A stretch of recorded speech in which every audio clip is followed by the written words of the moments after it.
Halo minasan, perkenalkan saya Admin D dan selamat datang di channel Chibatoku, channel yang membahas anime dan semua hal tentang Jepang. Pada video kali ini, kami ingin membahas spoiler cerita manga Oshinoko chapter terbaru. Dan tanpa perlu basa-basi lagi, berikut adalah pembahasan alur cerita manga Oshinoko chapter ke-125. Chapter dibuka dengan panel yang menampilkan Ichigo secara tidak sengaja berpapasan dengan istrinya, Miyako, di bar. Wajahnya tampak seperti orang yang tidak memiliki SIM dan sialnya bertemu dengan razia polisi. Secara spontan, dia melarikan diri dan Miyako berteriak kepadanya untuk memintanya berhenti. Miyako yang tidak mau kehilangan kesempatannya untuk berbicara dengan Ichigo, secara singgap langsung mengejarnya. Nah, ketika mengejar Ichigo, Miyako yang terus meminta Ichigo untuk berhenti, akhirnya kesal dan melemparkan sepatu hak tinggi yang ia pakai ke arah kepala Ichigo. Dan boom! Lemparan Miyako tepat mengenai kepalanya. Ichigo yang terjatuh memegang kepalanya yang terbentur oleh sepatu dan berbalik arah sambil melihat ke arah Miyako yang tampak memberikan tatapan ingin membunuh dan berkata, "Akhirnya aku menemukanmu. Udah kayak dikejar psikopat aja si Ichigo." Selanjutnya, Miyako tampak menahan tubuh Ichigo yang terbaring dengan duduk di atasnya. Dengan emosi yang tampaknya sudah tidak dapat terbendung lagi, Miyako mulai mempertanyakan apakah Ichigo mengerti apa yang selama ini ia rasakan? Apakah ia bisa membayangkan apa yang sudah ia alami sejauh ini? Miyako dengan sedikit kesal berteriak, kenapa Ichigo mengabaikan semua janji yang mereka buat? Dan kemana selama ini Ichigo di saat-saat Miyako terus memperjuangkan janji mereka? Ichigo tampak tidak bisa menjawab dan hanya terdiam mendengar semua pengungkapan penuh emosi yang disampaikan oleh Miyako. Dan panel berganti menampilkan flashback masa lalu Miyako ketika ia pertama kali mendatangi Tokyo. Di mata Miyako, Tokyo adalah tempat yang begitu indah dan bercahaya dari atas sampai ke bawah. Karena keindahan kota ini membuat hatinya dipenuhi oleh rasa kagum dengan mudahnya, yang akhirnya membuat Miyako berpikir untuk membuat keputusan bahwa dia akan tinggal di sana saat itu juga. Di panel berikutnya, Miyako sepertinya memutuskan untuk bekerja sebagai wanita malam. Di sini, Miyako tampak menyamakan kehidupan malam layaknya sebuah game. Game di mana dia menghasilkan uang dengan mengalahkan monster untuk mendapatkan pengalaman, untuk meningkatkan levelnya, dan membeli senjata. Nah, di sini, monster yang dimaksud oleh Miyako adalah laki-laki hidung belang. Meningkatkan level berarti mempercantik diri. Dan membeli senjata disamakan dengan membeli alat-alat kecantikan. Sepertinya, Miyako sejatinya adalah seorang gamer yang handal ya.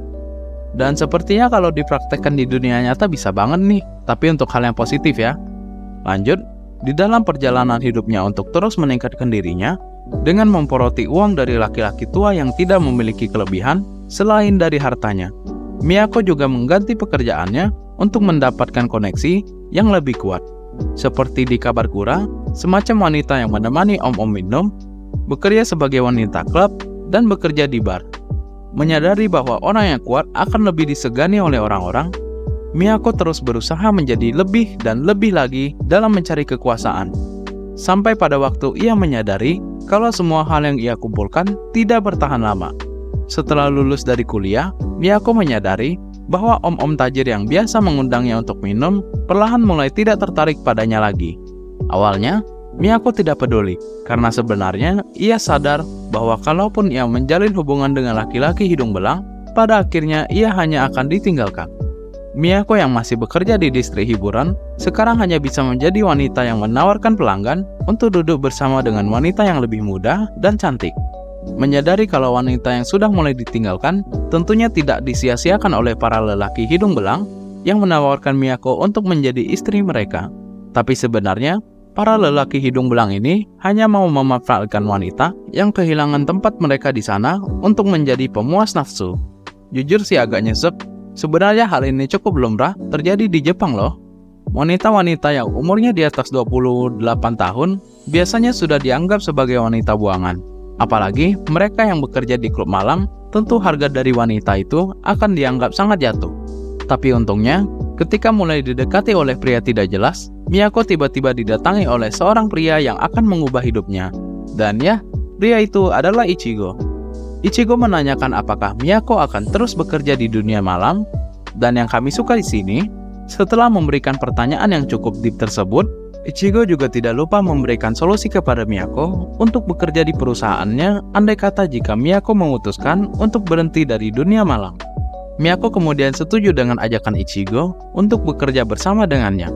Awalnya, Miyako berpikir kalau ia hanya dikerjai karena harus bekerja di industri idol dan mendukung mimpi orang lain. Tapi pada suatu titik, ia menyadari kalau melihat kilauan dari belakang panggung tidaklah seburuk yang ia bayangkan. Ichigo yang begitu bersemangat di depan Miyako mengatakan jika Miyako mau terus membantu dan mendukungnya, ia akan memperlihatkan mimpinya dan pergi untuk mengadakan konser idol di tempat paling terang dan bersinar di dunia, yaitu pentas Tokyo Dome. Setelah itu, kita ditampilkan kembali Miyako yang duduk di atas Ichigo sambil berteriak dan mengatakan janji yang diberikan oleh Ichigo kepadanya. Keputusan Ichigo meninggalkan Miyako sendirian dan pernyataan bahwa dirinya masih memperjuangkan mimpi yang telah mereka kejar sampai saat ini. Dan manga Oshinoko chapter ke-125 berakhir di sini. Nah, itu dia pembahasan spoiler manga Oshinoko ke-125. Setelah sekian lama ditinggalkan Abang Toyo sendirian, akhirnya Miyako bisa mengutarakan semua perasaannya selama ini kepada Ichigo ya. Dan pada chapter kali ini, kita bisa melihat masa lalu Miyako yang ternyata dia bekerja sebagai wanita malam.